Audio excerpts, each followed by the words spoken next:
रूपाय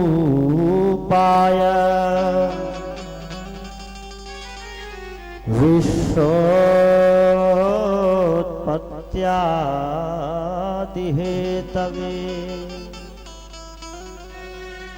तापत्रय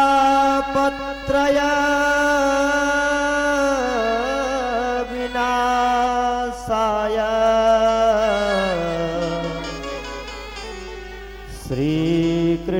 श्रीकृष्णाय वयं नुमः।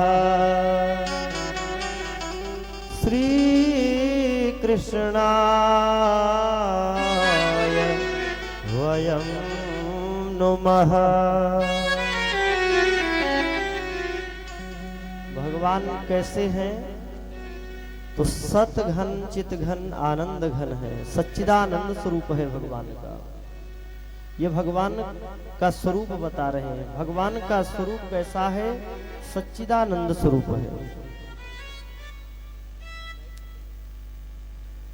अनंत सत्य है भगवान के अंदर। स्वयं सत्य स्वरूप है भगवान, सत्य स्वरूप है। चित्त माने ज्ञान के घनीभूत ज्ञान है उनके अंदर। और आनंद, आनंद तो समुद्र, आनंद का समुद्र है भगवान। स्वतः आनंद के समुद्र है श्री ठाकुर जी। इस सच्चिदानंद स्वरूप को समझने के लिए बड़े बड़े ब्रह्मा ऋषि मुनि सभी व्यामोहित हो जाते हैं महाराज, समझ नहीं पाते इसको, इस स्वरूप को। इसी स्वरूप को देख करके राम जी का स्वरूप, इसी सच्चिदानंद स्वरूप में राम जी जब विचरण कर रहे थे वन में, भगवान भूत भावन विश्वनाथ ने जैसे ही देखा कि भगवान वियोग में भ्रमण कर रहे हैं, तो विश्वनाथ जी ने क्या कहा, शंकर जी ने क्या कहा, माता पार्वती के साथ में कुंभज ऋषि के यहाँ से जो कि कथा श्रवण करके आई हुई थी पार्वती जी, परंतु जब भगवान ने कहा कि जय सच्चिदानंद घन पावन,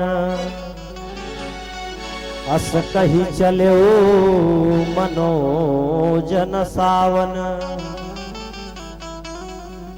जैसे ही शंकर भगवान ने सच्चिदानंद स्वरूप कह के प्रणाम किया, माता पार्वती व्यामोहित हो गई। वो सोचने लगी कि अगर ये सच्चिदानंद है तो जब ये स्वयं में सत्य है तो सत्य को किसी की खोज करने की क्या आवश्यकता है? स्वयं में सत्य है, सत्य की ही खोज के लिए व्यक्ति को प्रयत्न करना पड़ता है। सत्य किसकी खोज करें? सत्य को किसी की खोज करने की क्या आवश्यकता है? तो ये उनके अंदर में शंका हो गई कि सत्य भी नहीं है।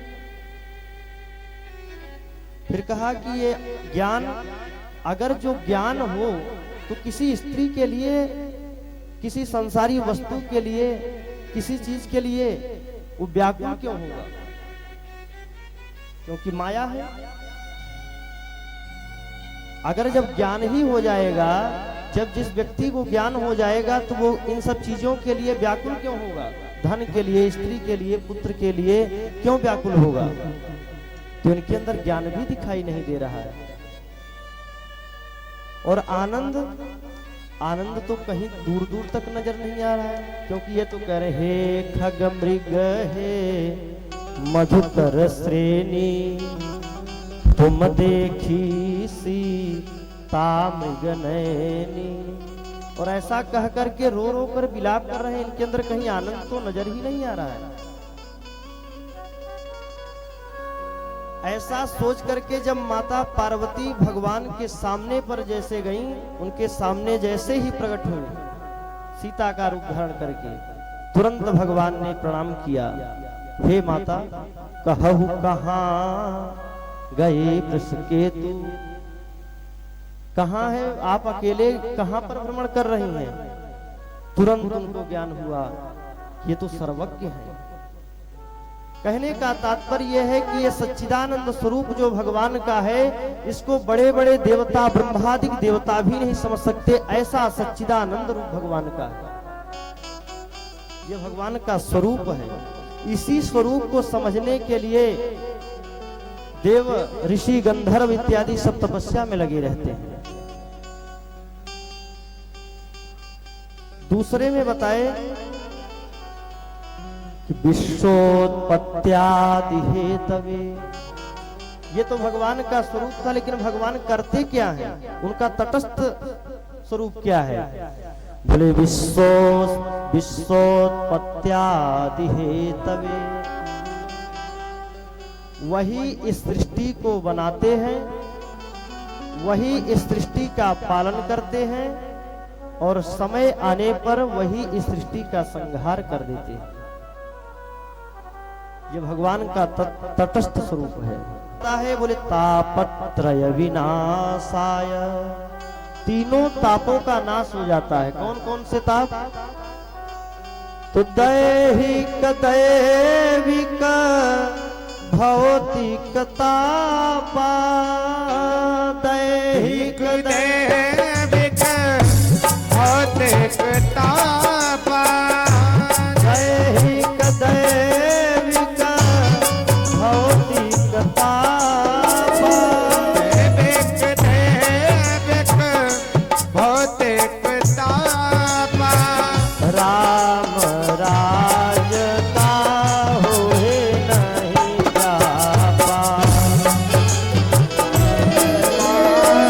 होए नहीं जापा, राम राज का होए नहीं जापा।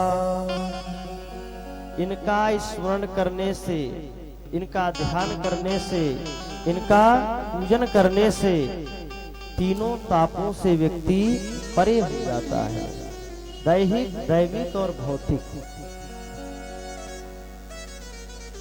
ऐसे भगवान कौन है?